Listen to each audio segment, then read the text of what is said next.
Good afternoon, students. Welcome back to my class. This is Pooja ma'am. कल हमने collective noun का first part किया था. आज हम कलेक्टिव नाउन का सेकंड पार्ट करेंगे, जिसमें हम कलेक्टिव नाउन कंप्लीट कर लेंगे डिटेल में. चलिए स्टार्ट करते हैं. Collective noun for things. Collective noun things के लिए, जो थिंग्स होती है, कुछ चीज़ों को इकट्ठा कर दिया जाए तो चीज़ें नाउन कहलाती हैं. और कौन सा टाइप होता है नाउन का? वो कलेक्टिव नाउन. जैसे एग्जांपल है बंडल. बंडल हम कहते हैं ना, बंडल ले आओ किताबों का, या बंडल ले आओ लकड़ियों का. तो ठीक है, यानी कि बंडल ऑफ स्टिक्स. जो बंडल किसका होता है? स्टिक्स का होता है. कपड़ों, बहुत सारे कपड़े हैं, उनको इकट्ठा कर लो तो हम क्या बोलेंगे? उनको बंडल ऑफ क्लोथ्स. तो आप इस तरह से वोकैब भी सीख सकते हैं यहाँ से. बंडल, बंडल बोला जाता है लकड़ी के इकट्ठे करने को बंडल, और कपड़ों के इकट्ठे करने को भी बंडल कहा जा सकता है. बंच ऑफ ग्रेप्स यानी अंगूर का गुच्छा. बहुत सारे अंगूर हैं, इकट्ठे हैं, उन्हें आप बंच बोल सकते हैं. कीज़, बहुत सारी चाबियां हैं, इकट्ठा कर दी गई हैं, उन्हें बंच कहा जा सकता है. Bunch of keys. तो इस तरह से थिंग्स का कलेक्शन भी आपका नाउन होता है, और उसको हम कलेक्टिव नाउन कहते हैं. एग्जाम्पल ले लेते हैं सेंटेंस में. एग्जाम्पल है सेंटेंस का, she bought a bouquet of roses. वह गुलाबों का बुके लेकर आई.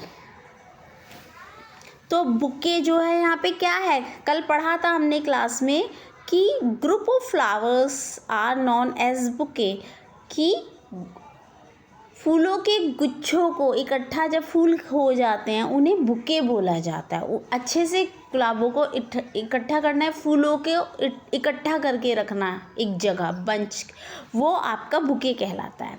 तो she bought a bouquet of roses. Here in the sentence, bouquet is a collective noun. Example of collective noun. Number 2. दूसरा एग्जाम्पल देखते हैं. Stack of books is on the table. यानी बहुत सारी किताबें एक साथ जब रखी हुई होती हैं उसे स्टैक बोला जाता है. ठीक है, स्टैक यहाँ पे कलेक्टिव नाउन होगा. तो stack of books is on the table, यानी बहुत सारी किताबें टेबल पर रखी हुई हैं.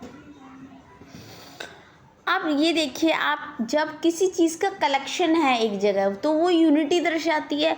होती तो वो काफ़ी सारी चीज़ें हैं, ठीक है, लेकिन होती एक ही रूप में, यूनाइट होती हैं, तो हम उसे सिंगुलर मानते हैं. क्या मानेंगे हम उसे?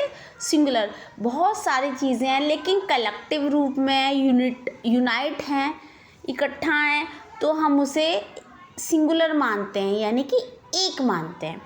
तो एक, कोई चीज़ एक है, उसके लिए तो कौन सा हेल्पिंग वर्ब लगता है? इज़ लगता है.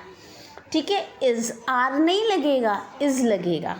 ठीक है, देखिए, a collective noun is usually singular because it represents one group.